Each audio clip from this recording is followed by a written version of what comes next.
সংসদে যাতে জয় বাংলা বলা যায়, সংসদে যাতে বঙ্গবন্ধু জয় বঙ্গবন্ধু বলা যায়, মুক্তিযুদ্ধের কথা বলা যায়। এই জন্য আমি লতিফ ভাইকে কালীহাতের থেকে নির্বাচনে দাঁড়াতে বলেছি, এই জন্য আমি সাপোর্ট দিয়েছি। এতে আমার রাজনীতি থাকে থাকবে, না থাকে না থাকবে।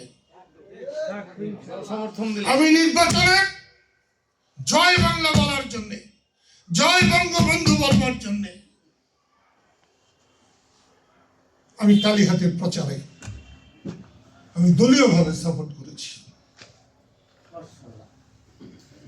আমি যখন হাবিব আমার হাত ধরেছিল, আমার হাতে কষ্ট দেখে কাঁদছিল, আমি এর আগে জানতাম না যে টাঙ্গাইল গিয়ে হাবিবের লোকজনকে মারধর করেছে। হাবিব বিএনপি করতে পারে, রাজনীতি করার তার অধিকার আছে, কিন্তু তাকে কেউ মারার অধিকার নাই। তাই আমি হাবিবের ঘর থেকে যখন আমি নেমে আসি, তখন আমি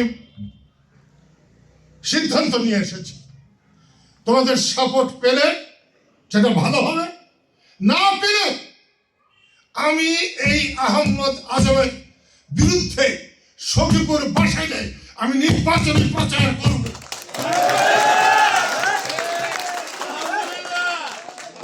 তোমরা যদি দলীয় ভাবে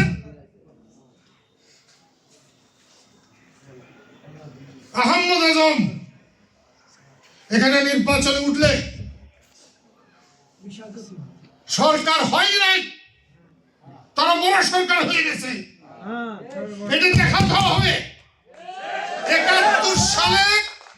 71 সালে আমরা যে একতা অর্জন করেছিলাম,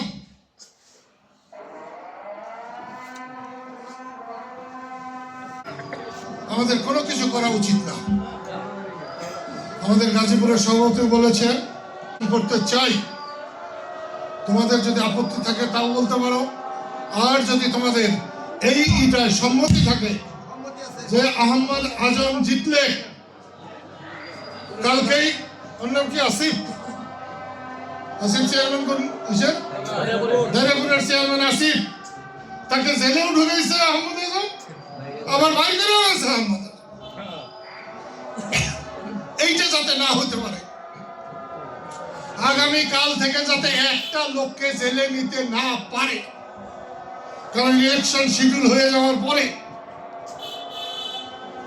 কাউকে ধরার, হ্যাঁ খুন হইলে, হঠাৎ খুন হইলে, ডাকাতি হইলে আসামিকে ধরার আছে, তাছাড়া পুরানো কেসও চলবে না।